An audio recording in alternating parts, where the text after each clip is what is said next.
Welcome to BCB Live, the safest station in the nation. Drive Safe Day. We have some great guests today. We have Don Christian from Christensen Transportation and Big Blue Brian Brzezowski from BCB Transport. I'm pumped up. I'm excited. I cannot wait. Yeah, we got a couple of presidents going to come in here. Presidentes, baby. Give us the word on what's going on, how it's going on. Inflation. A lot of news going on around that right now. Inflation is up right now. The highest it's been in 31 years, Drive Safe Dave. We continue to see higher prices on the market. We see higher prices on trucks, on trailers, in transportation, and wages. You name it, and yet Drive Safe Dave, we're going to talk about this, but I want your opinion. We are still sitting at over 4 million less workers today than pre-pandemic, before the pandemic. Yeah, and I'll tell you, there's a lot of reasons for that, and I think those play into that. A lot of those is we learned not to work in some ways, in some cases, or we learned to move from a lower paying job to a higher paying job, and more jobs opened up, and then we just did some lateral moves. But some people just didn't go back to work, and they're not actually filing for unemployment because they can't on some instances, but they're also not going back to work because they learned not to go back. They want to be at home with the kids. They were at home with the kids, and they want to stay at home with the kids. So let me tell you something.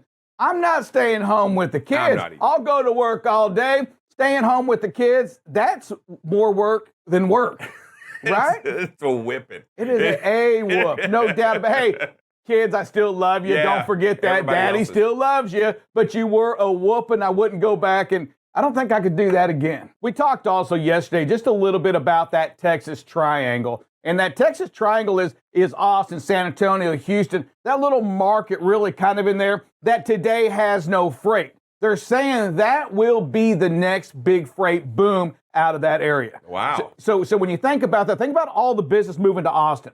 And today, Austin just consumes, they produce nothing. Some of this is changing. And just announced yesterday, Samsung is going to put a big plant right here, the chip plant, right here in Taylor, Texas, to Austin. Right? Yeah, in that Austin area. Yeah, and then they're going to build what? They're going to build cars there now out there in Austin. They're going to build electric cars. I mean, that's the idea. And they're bringing production. They're bringing plants. And it has a lot to do with not only the workforce that's here and available to them, but it also has to do with the tax abatements and the tax credits and the ease of which the businesses are coming to get. Everybody's coming to Texas. We see that all over the place. You had Governor Abbott go out there and create a commercial, right, to the shipping industry saying, hey, listen. Come on. Here, it's you can leave there, go through the Panama Canal, come to our port, we have plenty of room, and then he ends it with this right here that says, hey, leave California, everyone else is doing it. Coming to Texas. Actually, you just gave everybody a fast pass to get in, right? You get the fast pass at Six Flags to get in and get their ships unloaded. So listen to this. It's a $17 billion factory. It's going to house 1,800 jobs.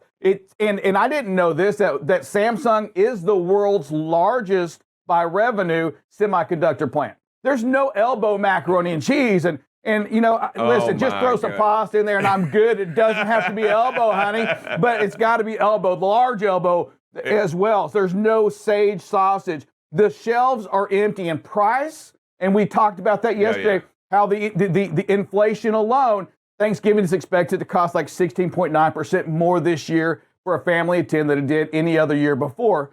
But the meat's up. There's no more buying $50 worth of groceries, get a free turkey. Oh, those deals are done. Where are they at? Turkey prices are outrageous, and I'll tell you, my wife went to 3 stores to find the pumpkin in the can. You know what I'm talking about for the pumpkin pies? She went to 3 different stores to find it. It's not pumpkin in a can, right? The pumpkin pie, I get it. That'd be a big can, sir. Well, if there's a pumpkin inside that. Some pumpkin in a can. How's that? It's some pumpkin. But she went everywhere looking for that to get some of the fixings for dinner. And I tell you, it's going to be a little bit different.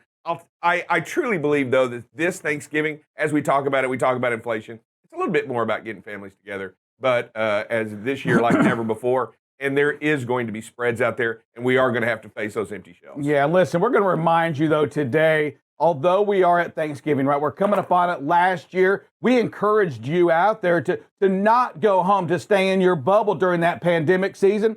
Listen, it's still real out there. You still have to, for the first time, many of you that truck for a living, that stay in your own bubble, you're going to be getting out of it and mixing out with a lot of people. We're going to just remind you to try to to wash them hands a little bit more frequently as you're doing this. So I was on the phone, so I did not get to look at a lot of these. So That's we're going all to right. see as we go. Here we go. Kind of looks again. Oh, man. Come on. What we got? Come on. Driver, you're better than this. Look, and what you see in this picture, when you get the big picture, we talk all the time.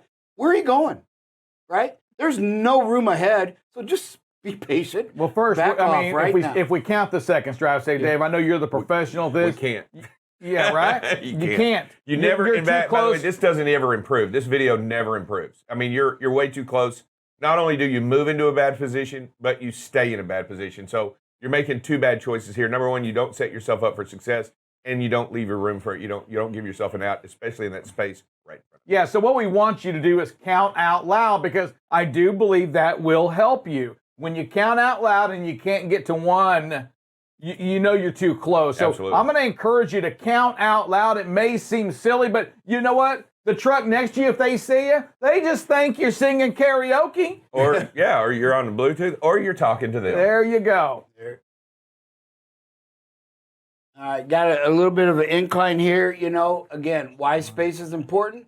What we're going to see here in a little bit is some debris. There it is. Right? You never know what it is. We've seen mattresses, right? We've seen ambulances as debris in the middle of the road. So again, got to keep that space. And, you know, very important. Start to close a little bit here. Again, we saw that a week or so ago where the vehicle swerved around the mattress, and then you can't, right? You have to hit it, and it just creates problems. So back off, keep that space from the vehicle in front of you so that you can react to things that you just can't see. There's no way to see that that's in the I mean, road. you're right. I mean, even in a big truck, you can't see what's in front of that minivan right there. You can't see it, and you think you're so much higher. Drive safe, Dave.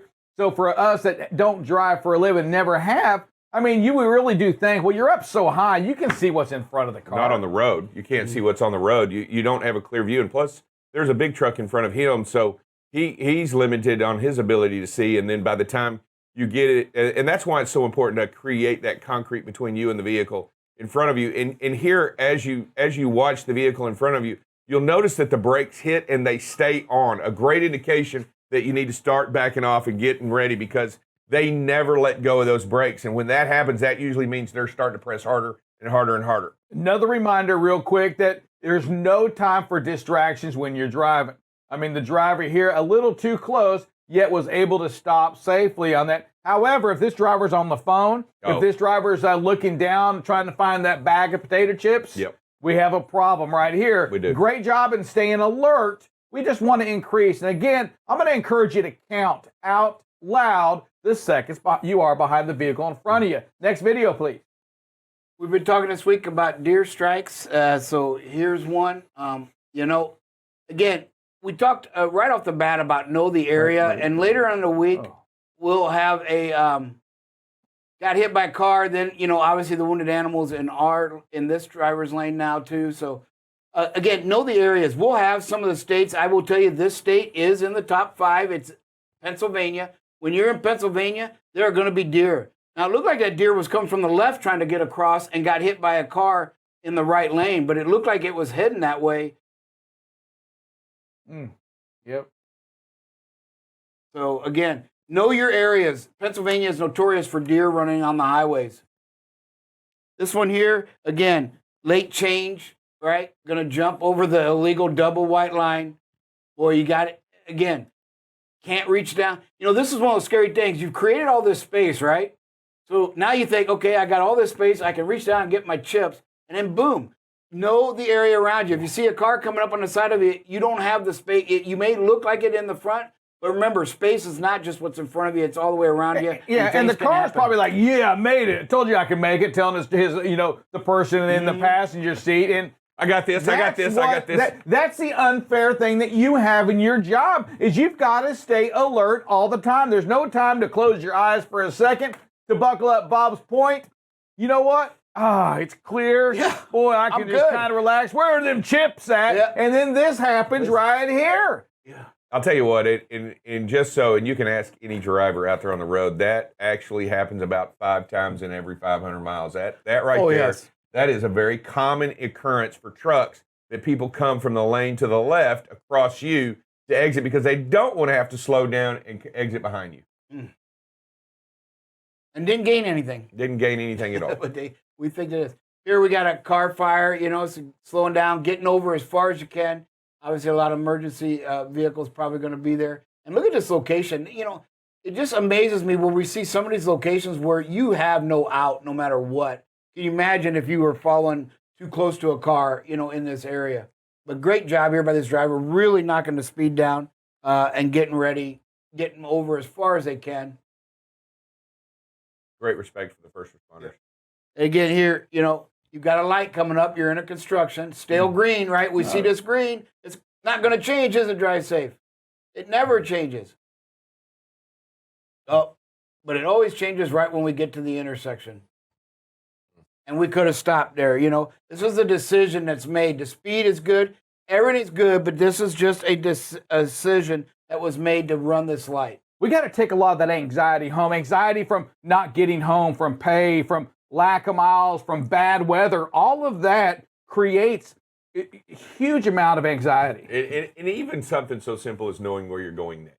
I mean, believe Thank it or not, Agree. I as a driver, just knowing, because I can't really truly plan my day if I don't know what I'm doing. Yeah, it's hard to plan today if you don't know what you're doing tomorrow. Absolutely. Do I go to sleep now, or am I going to wake up and you're going to say, hey, your load picks up at 9 o'clock tonight? And you're like, oh, gosh, I could have stayed with Grandma and had Grandma's breakfast in the morning. Absolutely. Yeah. That is a big deal, not knowing the what's going on the next day. And that way, and you know what, drivers are actually, not me, but drivers are actually pretty good of knowing the best place to stop, right? If they know what they're doing and how it's going to work and affect them the next day and where they can eat and where the great place to park. But if you throw it on me at the last minute, then I got to make do, and it's stressful, and it makes it really difficult. That's a terrific point. We talk about that a lot.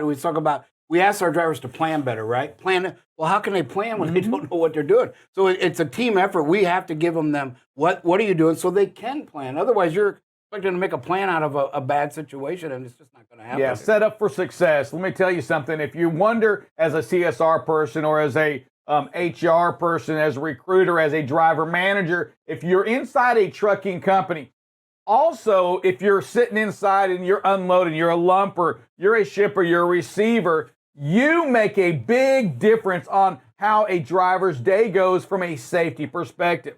We want these roads free, which means we have to take some of this out. And yes, we've got to have more parking. We're going to keep pushing this. We've got to have place for them to sleep.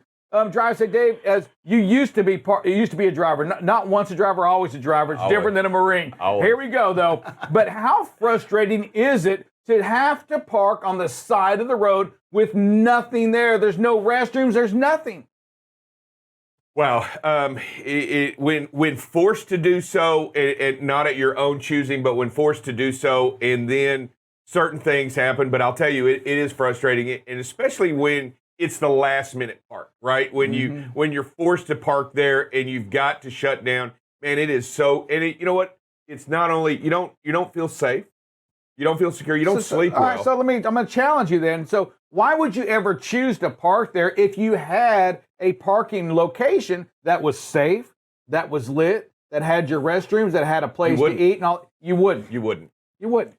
You do it now because that's just the lesser of two evils. Yeah, and a lot of the times you make a choice. Hey, if I park here, I'll be available right next to my delivery, or I'll be set up for success for tomorrow because I want to make sure I get that run in the complete run and not be short of hours. So you make some of those decisions, but I'll tell you, if you had the opportunity to park safely and had access to facilities and was better equipped, you're going to take that. That's why the truck stops fill up, because that's exactly what you're talking about.